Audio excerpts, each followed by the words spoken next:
आत्मनिर्भरता के रास्ते से देश को संपन्न, शक्तिशाली, समृद्ध और नया भारत बनाने के सपने को लेकर अनवरत अनथक साधनारत विश्व के सबसे लोकप्रिय राजनेता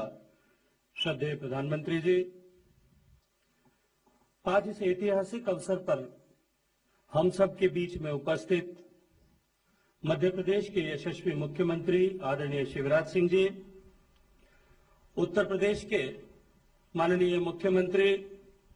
श्रद्धेय योगी आदित्यनाथ जी, राज्यों के मंत्रीगण, कार्यक्रम में उपस्थित जल शक्ति मंत्रालय में मेरे साथी आदरणीय रतनलाल कटारिया जी, मंच पर उपस्थित भारत सरकार के अधिकारीगण, इस कार्यक्रम में तकनीकी के माध्यम से जुड़े हुए विभिन्न जनप्रतिनिधिगण, भारत सरकार और राज्य के सरकारों के विभिन्न अधिकारीगण, मैं आप सबको विश्व जल दिवस, वर्ल्ड वाटर डे की बहुत सारी शुभकामनाएं देता हूं और आप सबका आज इस ऐतिहासिक क्षण में आप सबका स्वागत करता हूं। साथियों, आज का दिन निश्चित रूप से भारत के जल क्रांति के इतिहास में, जिसका सूत्रपात श्रद्धेय प्रधानमंत्री जी ने 2014 में प्रधानमंत्री बनने के साथ में किया था और जिसे एक नया आयाम 2019 में दूसरी बार प्रधानमंत्री चुने जाने के बाद उन्होंने जल शक्ति मंत्रालय के एकीकरण के साथ में दिया। इस यात्रा में एक सुनहरा अध्याय आज इस महत्वपूर्ण दिन लिखा जाने वाला है। देश के लगभग एक बहुत बड़े भूभाग में हर साल बाढ़ का प्रकोप होता है और लगभग उतने ही समानुपाती क्षेत्र में हर साल सूखे का प्रकोप झेलना होता है। श्रद्धेय अटल बिहारी वाजपेयी जी ने एक सपना देखा था कि सरप्लस बेसिन से डेफिसिट बेसिन में पानी का ट्रांसफर किया जा सके और उसके लिए नदियों को आपस में जोड़ने की आवश्यकता है और इसके लिए संभावनाओं को तलाश किया जाना चाहिए। मुझे अत्यंत प्रसन्नता है कि पिछले 5 वर्ष में माननीय प्रधानमंत्री जी के नेतृत्व में इस दिशा में जिस तरह से प्रगति हुई, 30 ऐसे लिंक आइडेंटिफाई किए गए थे और उन 30 लिंक्स में से जो नेशनल पर्सपेक्टिव प्लान के तहत प्रमुख लिंक थे, उनमें से एक लिंक केन और बेतवा नदी को जोड़ने का, जिस पर दोनों राज्यों मध्य प्रदेश और उत्तर प्रदेश के माननीय मुख्यमंत्रियों ने एक दूरदर्शिता पूर्वक पूर्ण निर्णय करते हुए इस योजना को के लिए अपनी सहमति प्रदान की है। आज उस नदी जोड़ने की परियोजना का नए युग का प्रारंभ आज इस कार्यक्रम में माननीय प्रधानमंत्री जी की गरिमामयी उपस्थिति में आगाज हो रहा है।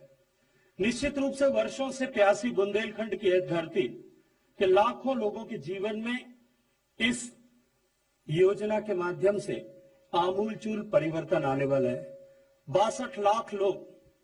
पीने के पानी के लिए, जो बूंद बूंद पानी के लिए तरसते थे, ऐसे बुंदेलखंड के 62 लाख लोगों के जीवन में पीने के पानी प्रचुरता के साथ सतत रूप में हमेशा उपलब्ध रहे, ऐसा इस परियोजना का परिणाम होने वाला है। दोनों राज्यों के मिलाकर के 12 लाख से ज्यादा हेक्टेयर जमीन का किसान अब आने वाले समय में हर साल में 2-3 बार अपने खेतों में हल चला करके फसल उपजा सकेगा और निश्चित रूप से इसके माध्यम से उसकी आमदनी 2 गुना नहीं, कई गुना बढ़ने वाली है और इसका आशीर्वाद माननीय प्रधानमंत्री जी और हम सबको निश्चित रूप से आने वाले समय में मिलने वाला है। ये केवल एक योजना का श्री गणेश नहीं, एक नए युग का सूत्रपात माननीय प्रधानमंत्री जी के नेतृत्व में हो रहा है। आने वाले समय में हम देश में ऐसी अनेक परियोजनाओं पर काम करते हुए देश को जल समृद्ध बनाने की दिशा में कई कदम आगे बढ़ सकेंगे। मित्रों, आज का दिन और भी महत्वपूर्ण इसलिए है कि जब 2019 में एकीकृत जल शक्ति मंत्रालय बनाने के बाद माननीय प्रधानमंत्री जी ने जल शक्ति अभियान की परिकल्पना इस देश को दी थी। देश के 256 जिले, जो जिले पानी के संकट से जूझ रहे हैं, जहां सबसे कम पानी उपलब्ध है, ऐसे वाटर स्ट्रेस 256 जिलों में जल शक्ति अभियान प्रारंभ किया गया था और जल शक्ति अभियान के माध्यम से उस समय जिस तरह से जो काम हुआ उसके माध्यम से हजारों से हजार परियोजनाएं ऐसे छोटे छोटे जो पानी को संचय करने की संरचनाएं, उन अवसंरचनाओं का विकास हुआ या उनका पुनरुद्धार हुआ। लगभग 12 करोड़ से ज्यादा पौधे लगाए गए, लगभग 2,73,000 जल संरक्षण और वर्षा जल संरक्षण की ऐसी संरचनाओं को विकसित किया गया। और इस जल शक्ति अभियान की अपार सफलता के बाद गत वर्ष,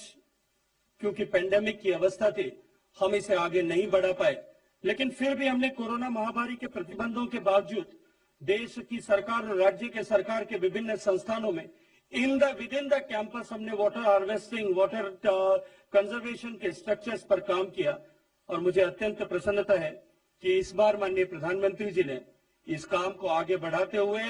700 जिलों तक ले जाना, देश के सभी जिलों तक ले जाना, ऐसा सुनिश्चित किया है। और माननीय प्रधानमंत्री जी, आपने जब पिछले अपने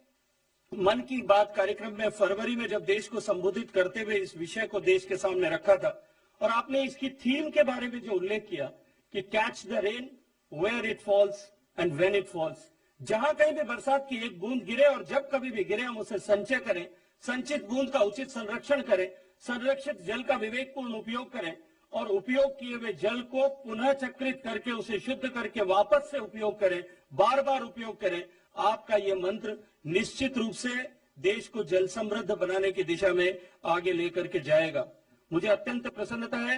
कि 624 जिलों में जो हमने इस कार्यक्रम के लिए पिछले दिनों में जागरूकता अभियान प्रारंभ किया था, उस जागरूकता अभियान में जिसमें नेहरू युवा केंद्र हमारे साथ में जुड़ा था, विभिन्न स्वयंसेवी संस्थाएं भी हमारे साथ में जुड़ी थी, 1,20,00,000 लोगों ने जो है इस जागरूकता अभियान में हिस्सा लिया है।